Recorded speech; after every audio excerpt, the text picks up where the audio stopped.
ആയിട്ട് തിരിച്ചിട്ടുണ്ട്. 9 വിഭാഗങ്ങൾ. അതെ, ഈ 9 വിഭാഗങ്ങളെക്കുറിച്ചാണ് നമ്മൾ ഇനി മനസ്സിലാക്കാൻ പോകുന്നത്. അപ്പൊ നമുക്ക് ആദ്യത്തെ വിഭാഗത്തിൽ നിന്ന് തന്നെ തുടങ്ങാം. വംശനാശ ഭീഷണി സംഭവിച്ചവ അഥവാ എക്സ്റ്റിങ്ക്റ്റ്, EX. പേര് സൂചിപ്പിക്കുന്നത് പോലെ ഭൂമിയിൽ നിന്ന് പൂർണ്ണമായിട്ടും അപ്രത്യക്ഷമായ ജീവികളാണിവ.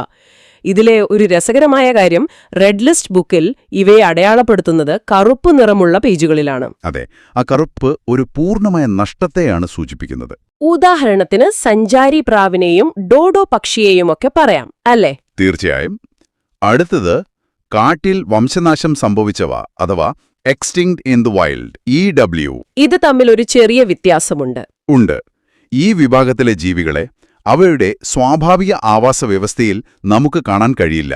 പക്ഷേ മൃഗശാലകളിലോ മറ്റ് സംരക്ഷിത കേന്ദ്രങ്ങളിലോ ചിലപ്പോൾ അവശേഷിക്കുന്നുണ്ടാവാം. ഓക്കെ, ഇനി കാര്യങ്ങൾ കുറച്ചുകൂടി ഗൗരവതരമാവുകയാണ്.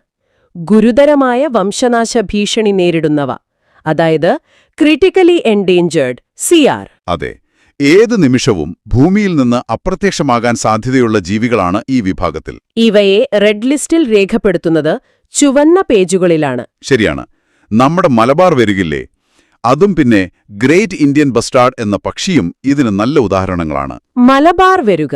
അതിന് തൊട്ടു താഴെയാണ് വംശനാശ ഭീഷണി നേരിടുന്നവ അഥവാ എൻഡേഞ്ചേർഡ് വരുന്നത്. ഗുരുതരമല്ലെങ്കിലും ഉയർന്ന ഭീഷണി നേരിടുന്നവ. ഇവയെ അടയാളപ്പെടുത്തുന്നത് ഓറഞ്ച് പേജുകളിലാണ്. അതെ, കേരളത്തിൽ നിന്നുള്ള ഉദാഹരണങ്ങൾ പറഞ്ഞാൽ സിംഹവാലൻ കുരങ്ങ്, പിന്നെ വരയാട്, നീലഗിരി താർ എന്ന് പറയും. അടുത്തത് വംശനാശ സാധ്യതയുള്ളവ അല്ലെങ്കിൽ വൾണറബിൾ, VU. ഒറ്റക്കൊമ്പൻ കണ്ടാമൃഗവും പിന്നെ നമ്മുടെ സംസ്ഥാന പക്ഷിയായ മലമുഴക്കി വേഴാമ്പലും ഈ വിഭാഗത്തിലാണ് വരുന്നത്. മലമുഴക്കി വേഴാമ്പലം, അത് പലർക്കും പുതിയ അറിവായിരിക്കും. അതെ, പിന്നെ ഭീഷണി കുറഞ്ഞു വരുന്ന വിഭാഗങ്ങളുമുണ്ട്. അടുത്ത ഭീഷണി നേരിടുന്നവ നിയർ ത്രെട്ടൻഡ് NT എന്ന വിഭാഗത്തെ ലൈറ്റ് ഗ്രീൻ പേജുകളിൽ രേഖപ്പെടുത്തുന്നു. ഇവർക്ക് നിലവിൽ ഭീഷണിയില്ല, പക്ഷേ ഭാവിയിലുണ്ടാകാൻ സാധ്യതയുണ്ട്, ഒരു മുൻകരുതൽ എന്ന നിലയിൽ. ഓക്കെ, അവസാനമായി ഏറ്റവും കുറഞ്ഞ ആശങ്കയുള്ളവ അഥവാ ലീസ്റ്റ് കൺസേൺ, LC. വ്യാപകമായി കാണപ്പെടുന്നതും നിലവിൽ ഭീഷണിയില്ലാത്തതുമായ ജീവികളാണ് ഇതിൽ. ഇവയെ പച്ച പേജുകളിൽ രേഖപ്പെടുത്തുന്നു, ഒരു ഗ്രീൻ സിഗ്നൽ പോലെ. അതുപോലെ ഇതുകൂടാതെ മതിയായ വിവരങ്ങൾ ലഭ്യമല്ലാത്ത ജീവികളെ ഡേറ്റ ഡിഫിഷ്യന്റ്, DD എന്നും വിലയിരുത്തൽ നടത്താത്തവയെ നോട്ട് ഇവാലുവേറ്റഡ്, NE എന്നും തരംതിരിച്ചിട്ടുണ്ട്.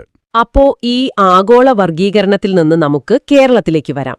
ഇവിടെ ചില ജില്ലകൾ സ്വന്തമായി ഔദ്യോഗിക മൃഗങ്ങളെയും പക്ഷികളെയും പ്രഖ്യാപിക്കുന്ന ഒരു പുതിയ രീതി തുടങ്ങിയിട്ടുണ്ട്. അതെ, വളരെ നല്ലൊരു കാര്യമാണ്.